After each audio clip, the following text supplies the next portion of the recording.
The Galactic Council really hates? Surprises. Especially the kind that come from the third planet of an unremarkable yellow star in the armpit of the galaxy. Let me back up. My name is Rek, and I serve as the fourth-tier observer for the Grand Assembly on Nexus Prime. It is, without question, the most boring job in the entire quadrant. I watch delegates argue about trade routes, tariff regulations, and, occasionally, whether some backwater species deserves a seat at the big table. The answer is usually no. The process takes approximately 4 standard cycles, involves 17 committees, and produces enough paperwork to bury a small moon. So when the humans applied for provisional membership, I did what any sensible bureaucrat would do. I filed their application in the bottom drawer of my desk and went to lunch. That was 6 months ago. Fast forward to today, and somehow, impossibly, those persistent little creatures had clawed their way through every single layer of red tape, survived 3 different committees designed specifically to crush the dreams of ambitious newcomers, and actually gotten themselves invited to a formal hearing. I still have no idea how they managed it. Bribery, probably. Or blackmail. Perhaps both. The hearing chamber buzzed with the usual pre-session gossip as delegates from 247 different species took their seats. The Thexians coiled their tentacles around the hover chairs in Section 7. The Margoth delegation, massive and crystalline. Wait, no. I mean their rocky bodies gleamed under the ambient lighting as they settled into their reinforced platforms.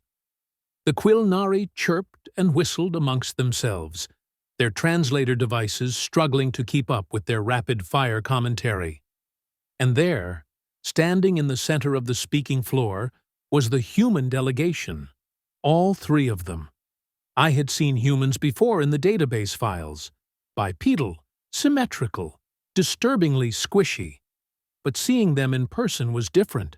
They looked so small down there, vulnerable. The kind of creatures you would expect to see scattered across the forest floor after a particularly aggressive predator had finished lunch. The lead delegate was a woman named Kira Vance. According to the file, she held the title of Ambassador Extraordinary, which I assumed was the human way of saying they had no idea what they were doing, but wanted it to sound impressive.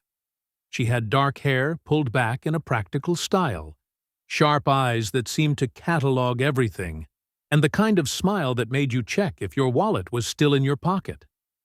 Flanking her were 2 others. Marcus Webb, a security attaché who looked like he had been constructed from spare parts and bad attitude, and Dr. Yuki Tanaka, a xenobiologist whose credentials were actually somewhat respectable, though I would never admit that out loud. High Chancellor Morgath, a Kralix with more political experience than most species had history, activated his speaking platform. The chamber fell silent. Well, mostly silent. A few Quilnari were still gossiping, but a sharp glare from the Chancellor shut them up quick. The Grand Assembly recognizes the delegation from Earth, Morgath announced, his voice carrying that special tone of someone who would rather be anywhere else. You may present your petition for provisional membership. Kira Vance stepped forward. No hesitation, no nervousness. Just walked right up to the speaking podium like she owned the place. Strike 1, in my opinion. Confidence is one thing, arrogance is another. Honorable members of the Grand Assembly, she began, her voice clear and steady. Humanity comes before you today, not to demand, but to offer. We bring unique perspectives, technological innovations, and a genuine desire to contribute to the galactic community. Standard opening. I had heard variations of this speech 934 times. I yawned, making sure my second mouth stayed closed so nobody would notice. We understand, Kira continued, that many of you have doubts. We are young, inexperienced. We have barely left our home system. Why should the Council care about a species that only discovered faster than light travel 23 years ago? Counselor Draxus, a Thexian with a reputation for being spectacularly unpleasant, uncoiled one of his tentacles in what I recognized as their version of a dismissive gesture. "Why, indeed?" he interrupted, his translator device rendering his words with maximum condescension. "Your species has no significant resources. Your technology is primitive. Your culture is fractured into thousands of competing groups who can barely agree on anything. Tell me, Ambassador Vance, what exactly makes humanity worth our time?" Several delegates made sounds of agreement. The Margoth representative, a being named Korath, whose body resembled compressed granite, leaned forward. "Furthermore, your species has a documented history of violence, war, genocide, environmental destruction. You bring these tendencies with you, and we should simply trust that you have evolved beyond such barbarism?" Now this was getting interesting. I sat up straighter in my observation seat. Kira Vance did not flinch, did not look away. Instead, she smiled. It was not a nice smile. It was the smile of someone who had expected this exact response and had prepared accordingly. "Counselor Draxus, Delegate Korath, you raise valid concerns," she said, her tone almost pleasant. "Let me address them directly. Yes, humanity has fought wars. We have made mistakes. Terrible, costly, painful mistakes. But we learned from them. We adapted. We grew. Can every species in this chamber say the same?" "Ooh, bold move."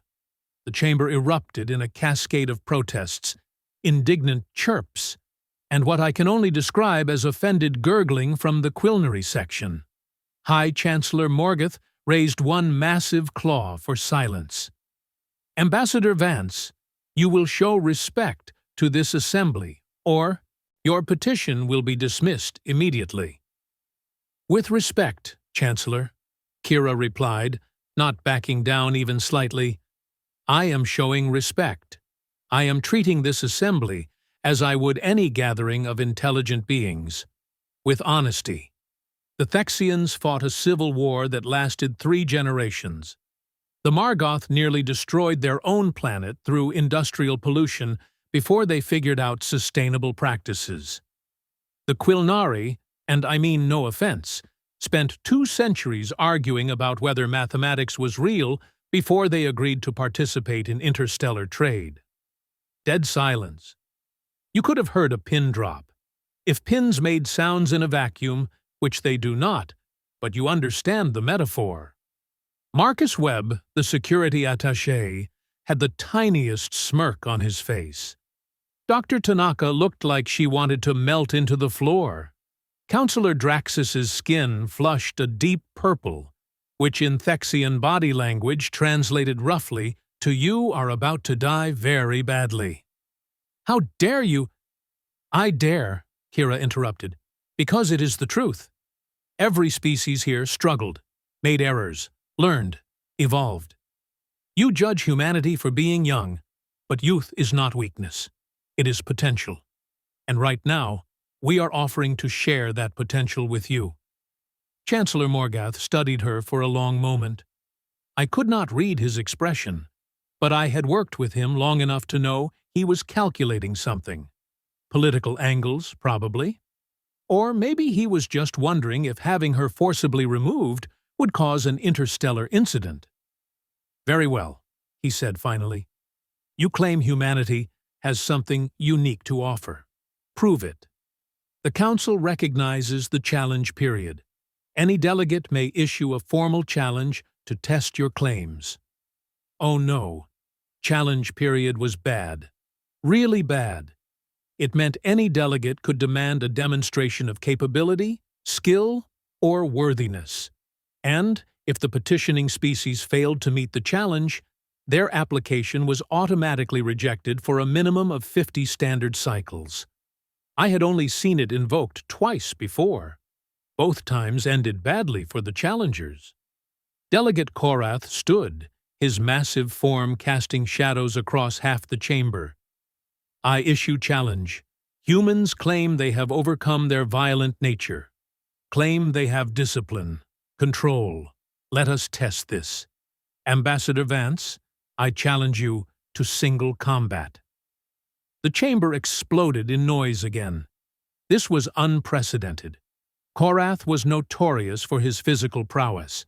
He stood nearly 4 meters tall, weighed somewhere in the neighborhood of 800 kilograms, and had skin that could deflect energy weapons. Challenging a human to fight him was not just unfair. It was a death sentence. Kira Vance looked up at the towering delegate. Then, impossibly, she laughed. Not a nervous laugh. Not a scared laugh. A genuine, amused laugh that echoed through the chamber and somehow made the massive alien look smaller. "Counselor Korath," she said, still smiling, "I accept your challenge. Under one condition." Korath made a rumbling sound that might have been surprise, or indigestion. Hard to tell with Margoth. "You accept? And what condition would a fragile creature like you demand?" Kira reached down to her belt, where a small leather sheath hung. From it, she withdrew a knife. Not a vibroblade, not a plasma cutter, not even an energy dagger. Just a simple, primitive blade made of folded steel, no longer than her forearm. The chamber fell silent again. Then someone laughed. Then another. Soon, nearly half the delegates were making sounds of amusement in their various species-specific ways. A knife. She was going to fight an 800-kilogram rock monster with a knife. "My condition," Kira said, her voice cutting through the laughter like that blade might cut through flesh, "is that we fight here, now, and when I win, every single one of you laughing will personally endorse humanity's application." The laughter stopped. Korath stared at her. Chancellor Morgoth stared at her. I stared at her, wondering if humans had some kind of death wish built into their genetic code. "You cannot be serious," Korath rumbled. "Deadly serious," Kira replied, and there was something in her eyes now. Something cold, something that made my survival instincts suddenly start screaming. "Do we have an agreement?" Korath looked to Chancellor Morgoth, who seemed to be having some kind of internal debate. Finally, the Chancellor nodded. "The terms are acceptable. Prepare the arena space. This assembly will witness the challenge." The next 10 minutes involved a lot of technical setup. Force shields were erected to protect the delegates. Medical teams were placed on standby, though I suspected they were going to be collecting a corpse rather than treating injuries. The betting pools opened immediately, with odds running somewhere around 5,000 to 1 against the human. I bet 50 credits on Kira Vance anyway. Call it a hunch. The two combatants faced each other in the center of the chamber.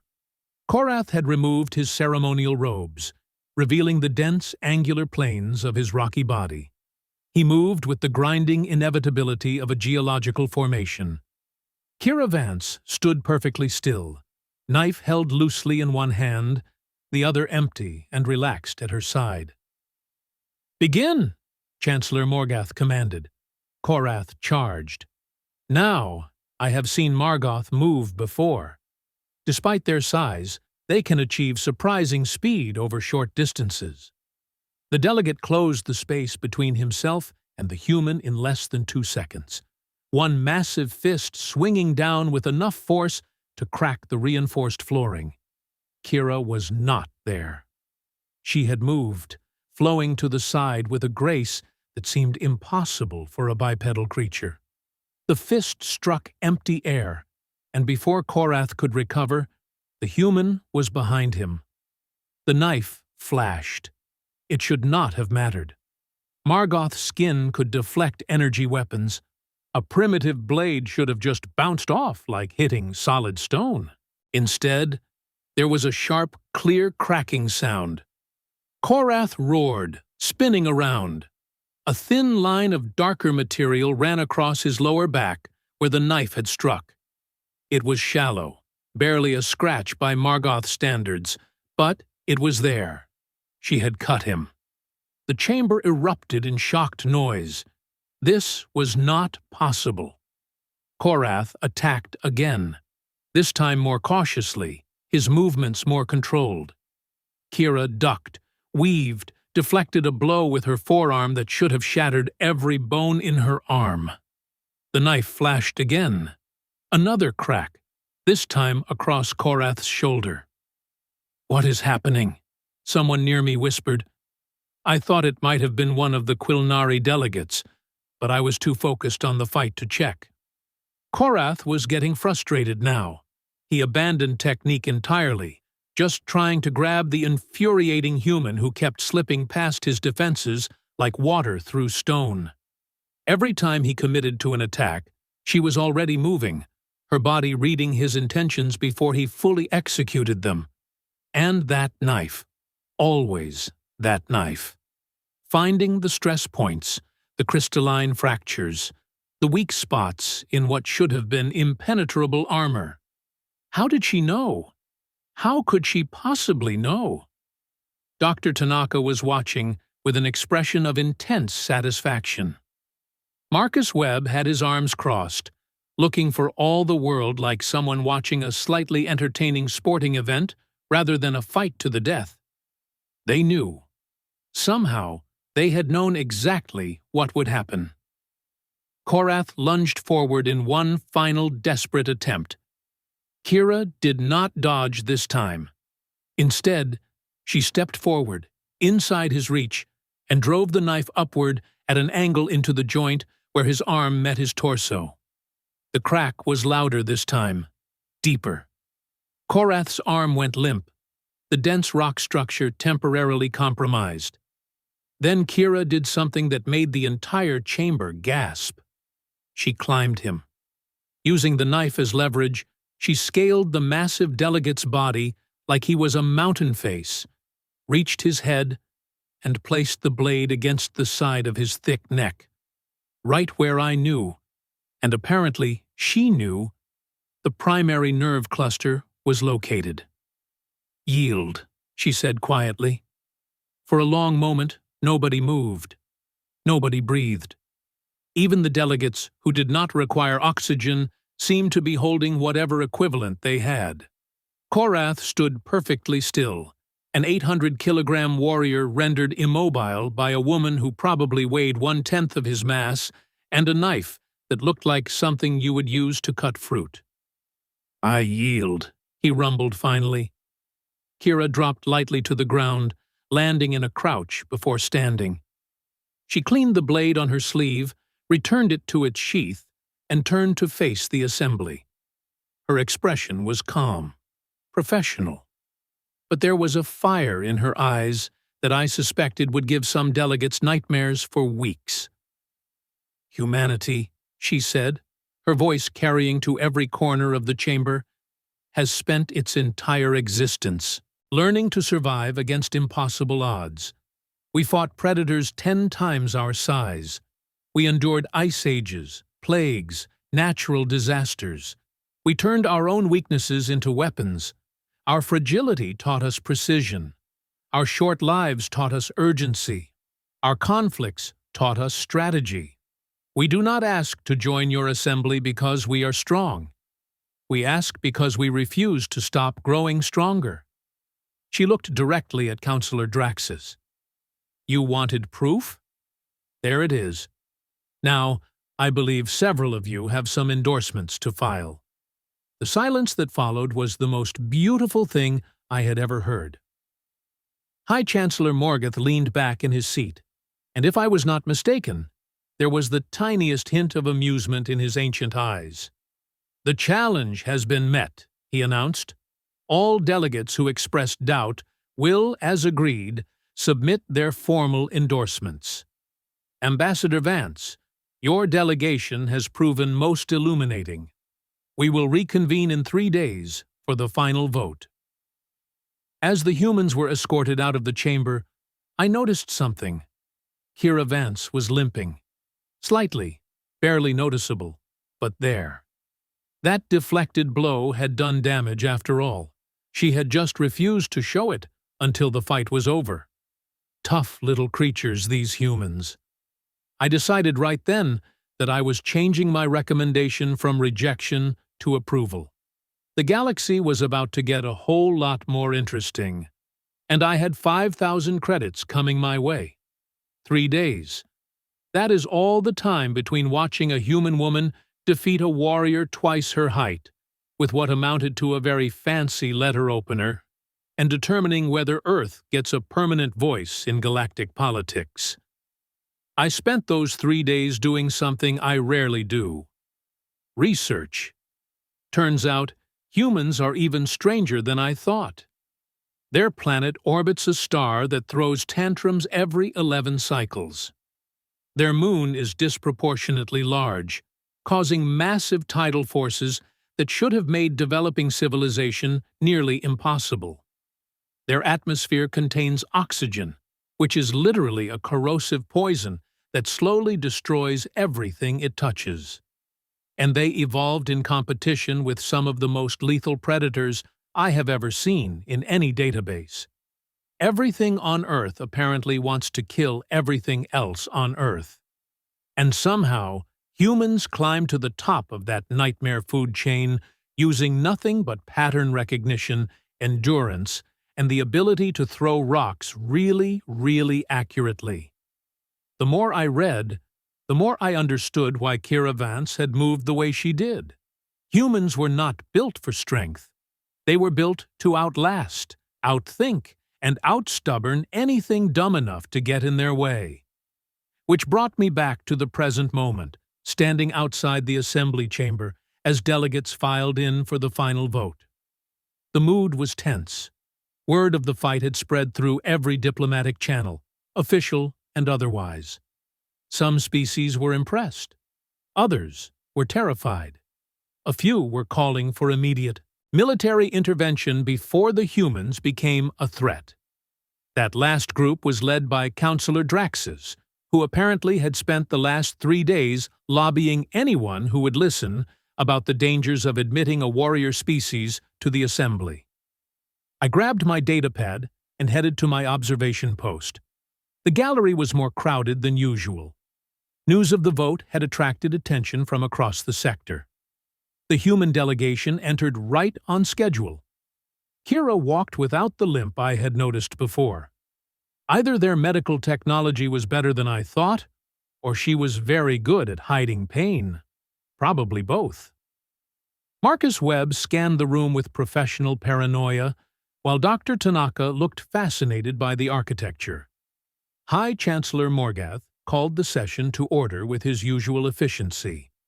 We gather to vote on application 774-9, submitted by the species Homo sapiens of planet Earth, Sol system. Before we proceed, the floor is open for final statements. Councillor Draxus, you have requested speaking time. The Thexian delegate rose, his tentacles writhing with agitation. Great. This was going to be fun. Members of the Assembly, I urge you to see reason, Draxus began, his voice pitched for maximum dramatic effect. Yes, the human demonstrated combat prowess. Yes, they possess certain admirable qualities. But consider what we witnessed. Violence, aggression, a willingness to risk everything for pride. These are not the qualities of a species ready for galactic cooperation. These are the qualities of a species that will destabilize everything we have built. Murmurs of agreement rippled through certain sections. The Quilnari delegation was chirping frantically, their translators struggling again. They have been in space for barely 2 decades, Draxus continued, warming to his subject. They have no experience with interstellar diplomacy, no understanding of the delicate balance we maintain. Admit them now, and we invite chaos. I propose we table this application for 50 cycles. Let them mature. Let them prove they can maintain peace on their own world before we grant them access to ours." He sat down, looking smug. Several delegates made gestures of approval. Kira Vance remained perfectly still, her expression unreadable. "Does anyone wish to speak in favor of the application?" Morgath asked. Silence. Long, uncomfortable silence. Then Delegate Korath stood up. Every head, sensor array, and optical organ in the chamber swiveled toward him. The Margoth warrior who had been defeated 3 days ago. The one who should, by all rights, be demanding the humans be ejected from the system. "I will speak," he rumbled. Chancellor Morgath looked genuinely surprised. "Delegate Korath, you have the floor." The massive being turned to face the assembly, and I noticed something. The cracks where Kira's knife had struck were still visible, thin, dark lines across his rocky surface. He had not had them repaired. He was wearing them, like badges. "Councillor Draxus speaks of violence," Korath began. "He speaks of aggression. He speaks as someone who has never truly faced death and chosen differently. I have. 3 days ago, I challenged Ambassador Vance to combat, expecting an easy victory, expecting to expose human weakness. Instead, I learned something about strength." He paused, letting the chamber settle. "Strength is not the absence of fear. It is not overwhelming power. True strength is knowing you are outmatched and fighting anyway. True strength is precision when force would be easier. True strength is mercy when victory is assured. Ambassador Vance defeated me. Yes, but she did not humiliate me. She did not gloat. She did exactly what was necessary to win. Nothing more, nothing less. That is discipline. That is control. That is what we should value. Holy stars above. Was a Margoth actually endorsing the humans? Furthermore, Korath continued, I have studied human history, as I should have done before issuing my challenge. Yes, they fought wars, terrible wars. But consider this. In the last 100 of their years, humanity has gone from dropping primitive atomic weapons on their own cities to establishing a unified planetary government. They ended slavery. They reduced global poverty. They began repairing their environmental damage, all while developing space travel. How many species here can claim such rapid ethical evolution? More murmurs, but these sounded thoughtful rather than hostile. We fear their youth, Korath said. But I say their youth is precisely why we need them. They have not become cynical. They have not become stagnant. They still believe change is possible, that growth is achievable, that tomorrow can be better than today. When did we lose that? When did the Grand Assembly become more interested in maintaining comfort than pursuing progress? He sat down with a grinding sound that might have been satisfaction. The chamber erupted, delegates arguing with neighbors, translators screaming. The Quilnari section had descended into complete chaos. I saw something then that I had never seen before. Chancellor Morgath smiled, just a tiny shift of his facial plates, but definitely a smile. Order, he called, and the chamber settled. Are there other statements? A Quilnari delegate named Pip stood up.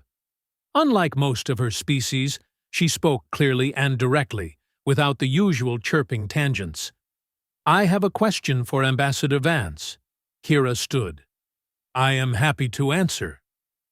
Your knife, Pip said. The one you used against Delegate Korath. It appeared to be a traditional weapon. Primitive. Yet it was effective against defenses that modern weapons cannot penetrate. Explain. Kira reached down and drew the blade again, holding it up, so the chamber lights caught the pattern in the steel. This knife was forged by my grandfather, using techniques over 1,000 years old. The steel is folded 128 times, creating thousands of microscopic layers. It holds an edge that molecular blades cannot match. It requires no power source, no maintenance beyond basic care, and will outlast its owner by centuries. She turned the blade slowly, letting everyone see it. We brought this weapon not because we are violent, but because we remember where we came from. We do not throw away old knowledge just because we discover something new. We build on it. We integrate it. We respect both past and future. Dr. Tanaka stood suddenly. If I may add something? Morgoth nodded. Human evolution favored adaptability above all else, Tanaka explained, slipping into lecture mode. We are not the fastest species, not the strongest, not the smartest, though I would argue we hold our own there. What we are is adaptable. We can survive in environments that would kill most species in this chamber. Desert, Arctic, mountains, oceans. We eat an incredible variety of foods. We form social bonds across genetic lines. We take ideas from anywhere and make them work. That knife represents human philosophy perfectly. Old technique, new application, devastating effectiveness. She sat down looking pleased with herself. Marcus Webb, who had been silent this entire time, cleared his throat. Can I say something? Everyone looked at him. He had not spoken once during any official proceeding. Go ahead, Morgoth said carefully. Webb shrugged. Look, I get it. You are all worried we are going to show up and break things, start fights, cause problems. But here is the thing. Humans do not pick fights we cannot win. We study. We prepare. We learn. Ambassador Vance spent 6 months studying Morgoth physiology before we came here. 6 months learning exactly where to strike, how to move, what worked. She did not win that fight because humans are violent. She won because humans do their homework. He leaned forward slightly. You want to know what humanity brings to this assembly? We bring the ability to look at a problem everyone says is impossible and say, watch this. We bring creativity born from facing extinction a dozen different ways and surviving anyway. We bring the perspective of a species that knows what it is like to be small and scared and determined to prove everyone wrong. And yeah, sometimes we bring knives to rock fights, but we make it work. He sat back down. That is all.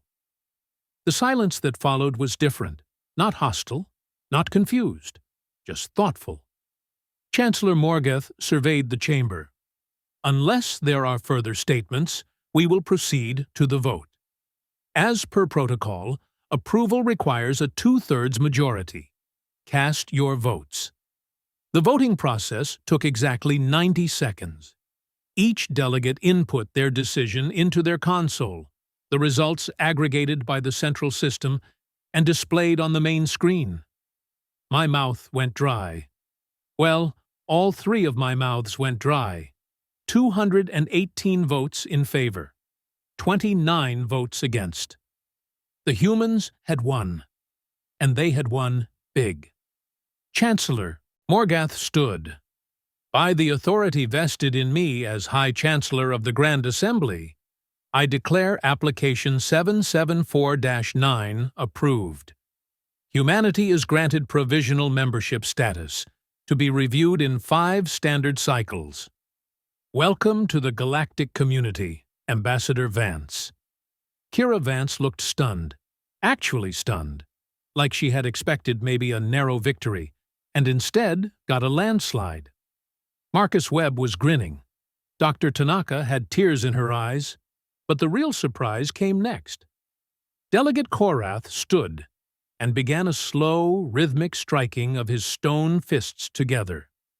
the traditional Margoth gesture of respect. Within seconds, other delegates joined in, Quilnari chirping their approval songs, Thexians, even some of Draxus's own faction, making gesture of acknowledgement.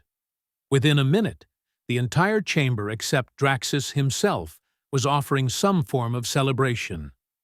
Kira Vance walked to the center of the floor and bowed. Not a submissive bow. A bow of equals showing respect to equals. "Thank you," she said simply. "We will not disappoint you." As the session adjourned and delegates began filing out, I made my way down to the main floor. I wanted to meet these humans properly, not just observe them from my safe little perch. Ambassador Vance was talking with Delegate Korath when I approached. The two of them looked almost comical next to each other, the massive stone being and the small human woman. "Excuse me," I said, my translator rendering my words into their language. "I am Rek, 4th-tier observer. I wanted to congratulate you properly." Kira turned and smiled. A real smile this time, not the diplomatic one. "Thank you, Vrek. That means a lot." "I must admit," I said carefully, "I did not think you would succeed. I am very glad to be wrong." "You and everyone else," Marcus Webb muttered, but he was smiling too. Korath made that rumbling sound again. "Observer Vrek, I have a question. Why did you bet on Ambassador Vance during our fight?" I froze. How did he know about that? "The betting pool records are semi-public," he explained, apparently reading my expression. "And you placed a significant wager at very unfavorable odds. Why?" I considered the question. "Honestly, I am not sure. Something about the way she stood there, completely calm, completely confident, like she knew something nobody else did. I guess I wanted to see if I was right." "You were," Kira said.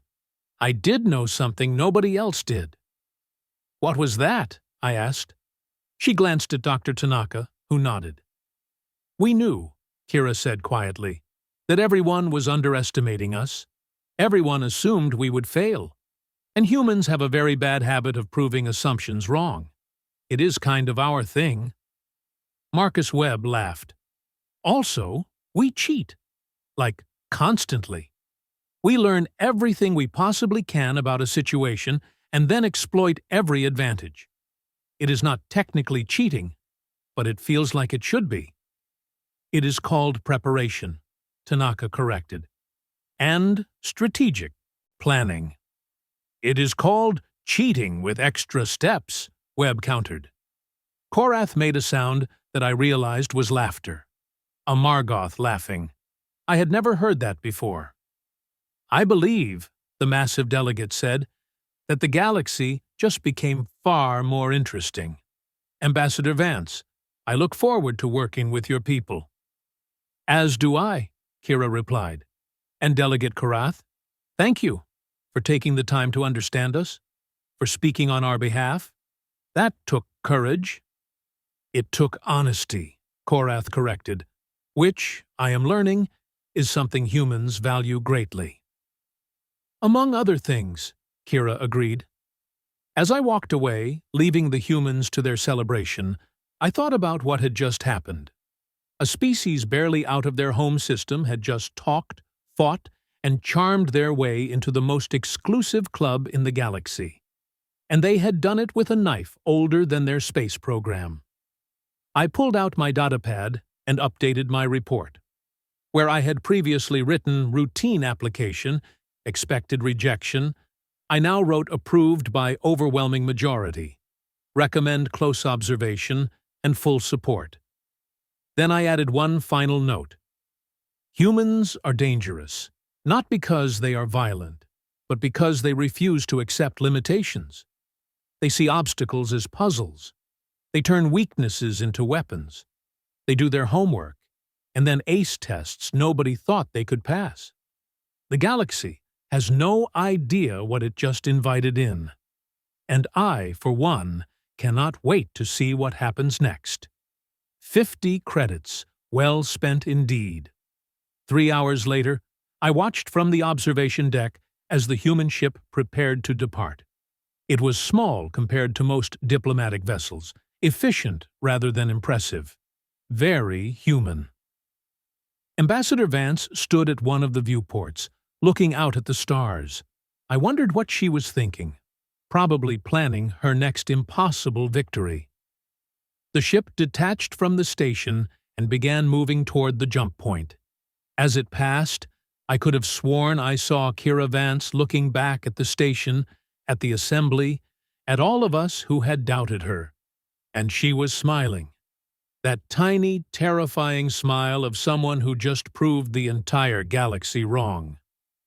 Welcome to the big show, humanity. Try not to break too many things.